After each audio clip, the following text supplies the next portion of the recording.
Defesa de Daniel Silveira denuncia ilegalidade e paga resgate e imposto por Alexandre de Moraes. A defesa do ex-deputado Daniel Silveira, do PTB do Rio de Janeiro, anunciou ontem, quinta-feira, dia 25, o pagamento da multa de R$247 mil imposta pelo ministro Alexandre de Moraes. A multa foi estabelecida como condição para a progressão de Silveira ao regime semiaberto, decisão que a defesa classificou como uma ilegalidade. A defesa de Daniel Silveira continua a lutar pela progressão de regime do ex-deputado, denunciando o que considera ser ilegalidade cometida pelo ministro Alexandre de Moraes, várias ilegalidades, né? A batalha jurídica prossegue com a defesa exigindo o respeito à lei de execuções penais e a liberação de Silveira, que permanece encarcerado além do prazo necessário para a concessão do semiaberto. Com informações da revista Oeste. Bernardo. É isso. Ou seja, Ana, para mim, a única função momentânea, a curto e médio prazo, de todas essas ações que os advogados estão fazendo, incansavelmente, admiravelmente, bravamente, heroicamente, do Paulo Faria e das pessoas que estão ajudando, inclusive fizeram a vaquinha para conseguir cumprir essa multa desproporcional de R$250 mil, né? Arredondando, a única função no momento de tudo isso, ou seja, apesar de todas as ilegalidades, apesar de todas as violências, apesar de tudo que fizeram desde o início do processo até agora, que é só ilegalidade acima de ilegalidade, a única função no momento de cumprir todas as legalidades e, vamos dizer, procedimentos processuais é uma só, no meu entender, tá? Pensando assim, muito pragmaticamente.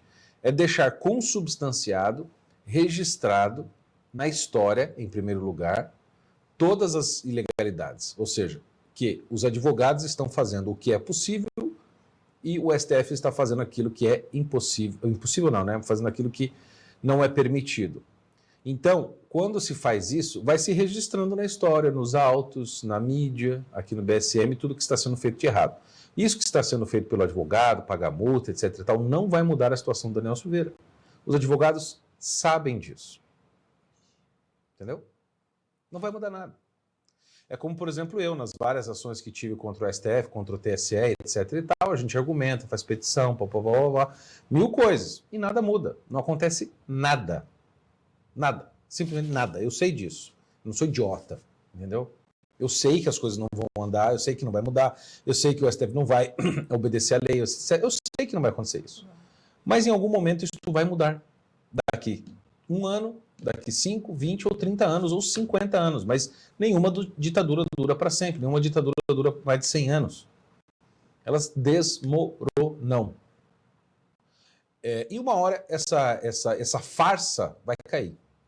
Quando ela cair, nós precisaremos ter o registro de tudo isso, Ana, para fazer algumas coisas. Primeira, reestabelecer a justiça.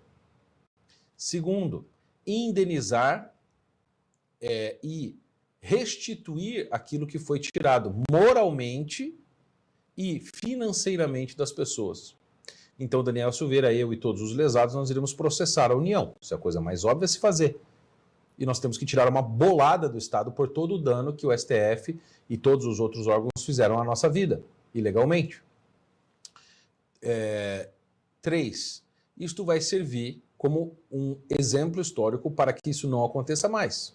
E a partir da restituição da justiça, restituição financeira e moral, e também desse terceiro ponto, né, de exemplo do que não se fazer, um quarto ponto é criar-se mecanismos legais e institucionais para impedir que de novo isto volte a acontecer.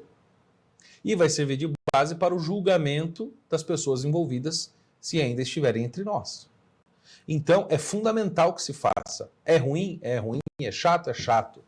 Causa desespero, desespero no sentido de tirar a nossa esperança? Pode tirar.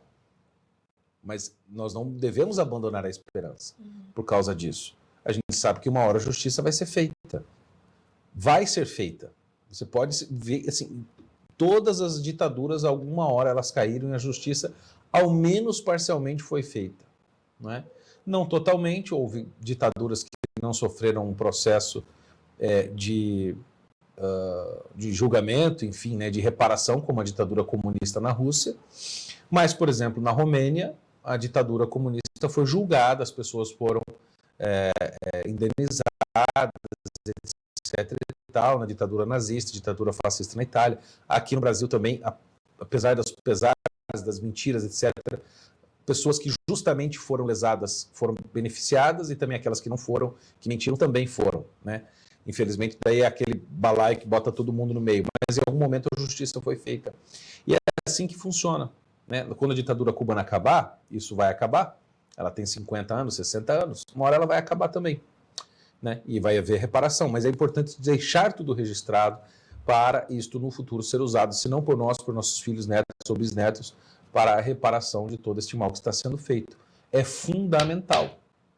Porque assim, veja, existe uma malandragem aqui que é ridícula, porque o Alexandre de Moraes bloqueia as contas do Daniel Silveira e da sua esposa e pede que ele pague uma multa.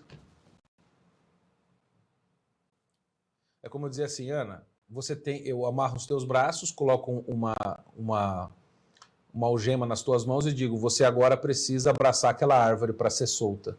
Mas eu estou com a mão amarrada, não interessa, você tem que abraçar a árvore. Óbvio que não vai dar certo. Não é? Ou eu amarro teus pés, as tuas mãos e digo, você só pode sair daqui pulando aquele muro. Né? Ah, mas eu tenho os pés e as mãos amarrados. Sim, mas é assim que eu estou pedindo. Então, você pede o absurdo. Só que daí as pessoas deram um jeito, criaram uma vaquinha, deram para o advogado, pagou e tal, mas não vai sair da cadeia. Não vai ter progressão de pena. Porque é assim que as coisas são hoje, infelizmente. Entendeu? Isso é realismo, é assim que as coisas estão. Nós não podemos, no momento, fazer muita coisa. O que está ao nosso alcance está sendo feito e é assim que vai ter que seguir até que esse castelo de cartas venha abaixo.